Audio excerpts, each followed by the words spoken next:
नमस्कार, मी Shruti Rahul. News top 9 या bulletin मध्ये आपलं स्वागत करते आहे. महत्त्वाच्या घडामोडींचा आढावा न्यूज टॉप 9 मध्ये घ्यायचा आहे. सुरुवात मात्र करणार आहोत ओमिक्रॉनचे रुग्ण हे वाढत चाललेले आहेत, त्यामुळे अर्थात चिंताही वाढली आहे. त्याबाबतच्या बातम्यांनी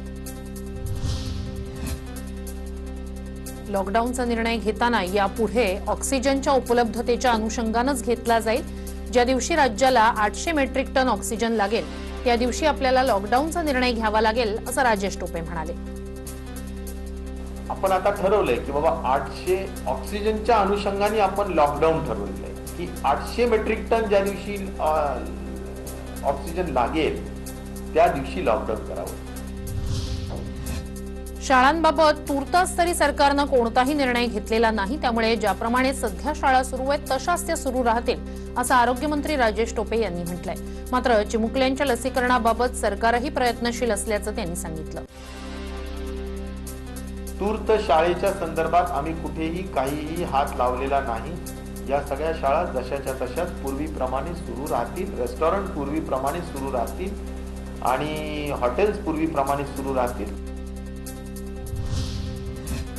ओमिक्रॉनच्या धोक्यामुळे सरकारनं खबरदारी घेत निर्बंध जारी केलेत. या निर्बंधांचा कुणीही गैरअर्थ काढू नये, असं आरोग्यमंत्री राजेश टोपे यांनी म्हटलंय. दरम्यान तिसरी लाट जर आली तर ती ओमिक्रॉनचीच असेल, असंही टोपे म्हणाले. याची गती जर अशी वाढत गेली तर हे नक्कीच आहे की तिसरी लाट जर आली तर ती आता ओमायक्रॉनचीच राहील, अशी परिस्थिती निर्माण होण्यासारखी होऊ शकते. ओमिक्रॉनचा संसर्ग डेल्टापेक्षा अधिक आहे, मात्र लॉकडाऊनचा निर्णय हा राज्यांनी घ्यायचा आहे, अशी माहिती केंद्रीय आरोग्य राज्यमंत्री डॉक्टर भारती पवार यांनी दिली. तसंच केंद्राकडून महाराष्ट्राला जी मदत लागेल ती मदत केंद्र सरकारकडून दिली जाईल, अशी ग्वाहीही भारती पवार यांनी दिली.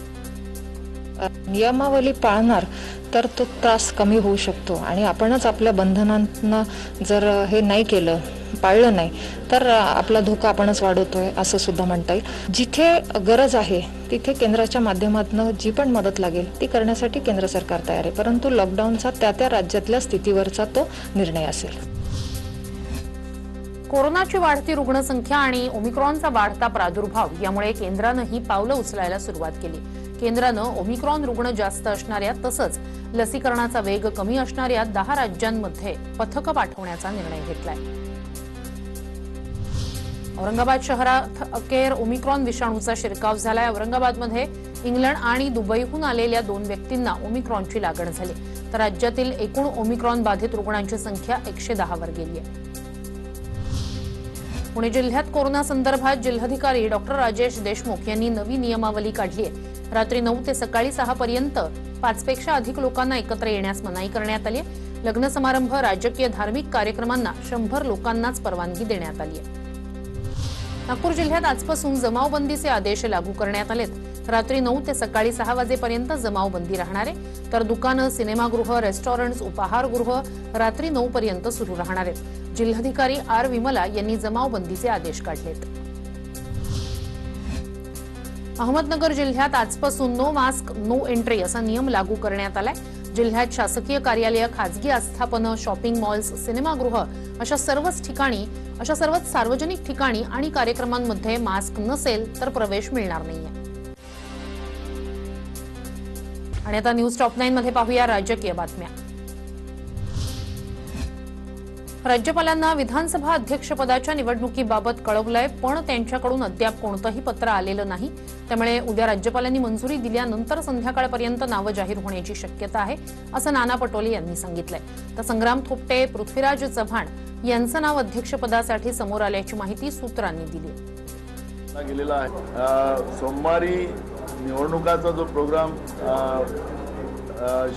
विधानमंडळामध्ये लावला गेलेला आहे त्या सगळ्या परिस्थितीवर हायकमांड लक्ष देऊन आहे, तर उद्या संध्याकाळपर्यंत उमेदवार जाहीर होऊ शकण्याची शक्यता आहे. पेपरफुटी प्रकरणावरून उपमुख्यमंत्री अजित पवार यांनी कानपिचक्या दिल्यात. आपले काही अधिकारी जबाबदारी दिल्यानंतर अतिशय चुकीचं वागतात, त्यांच्याकडे नोटा मिळायला लागल्यात. या प्रकरणात कुणीही असलं तरी कारवाई होणारच, असा इशाराही अजित पवार यांनी दिलाय. काही बाबतीमध्ये आपले काही अधिकारी त्यांच्यावर जबाबदारी दिल्यानंतर अतिशय चुकीचं वागतात. काय त्यांच्याकडे नोटाच सगळीकडे मिळायला लागतात. ताजी ताजी उदाहरणं आहेत आपल्या इथं. कुठले सुपे काहीच कळायला मार्ग नाही. आमच्या मुलांच्या आमच्या मुलींच्या भवितव्याशी खेळण्याचा अधिकार कुणालाही नाही.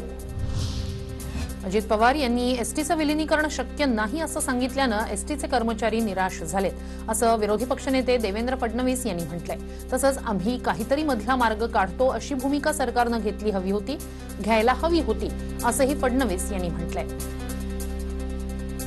कर्मचारी आहेत, निश्चितच त्यांची निराशा यामुळे झाली आहे.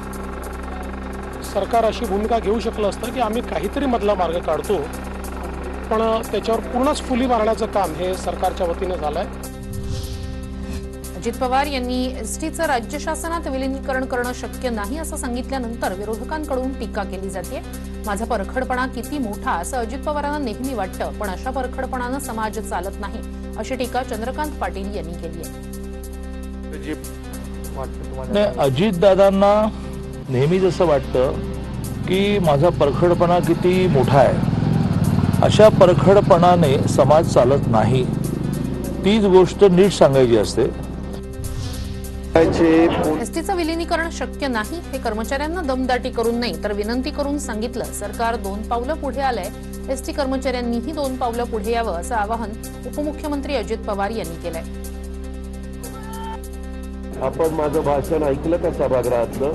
मी विनंती करत होतो. विनंती करणं दरडाव नाही. मी अतिशय स्पष्टपणे सगळेजण तिथं होते, देवेंद्र फडणवीस होते, बाकीचे सगळे होते, आणि आम्ही त्यांना आव्हान करत होतो की ज्या प्रकारे सगळं हे हाताळलं गेलेलं आहे, आता त्यांनी पण थोडीशी समंजस भूमिका घ्यावी. म्याव म्याव करून चिडवणं हा सिंधुदुर्गचा अपमान आहे, कोकणची संस्कृती अशी नाही, अशी टीका शिवसेना खासदार विनायक राऊत यांनी केली आहे. कोकणानं आदर्श परंपरा निर्माण केली आहे, त्याचं भान म्याव म्याव करणाऱ्यांनी राखायला हवं होतं, असंही विनायक राऊत यांनी म्हटलंय. हे सिंधुदुर्गाचा अपमान आहे. कोकणामध्ये असलेली संस्कृती, कोकणाची विचारसरणी ही अशा पद्धतीने बालिशपणे वागण्यासाठी नाही आहे, पण कुठेतरी स्वतःचा पोरकटपणा, बालिशपणा हे दाखवण्याचं केलेलं ते विद्रूपपणा तो होता.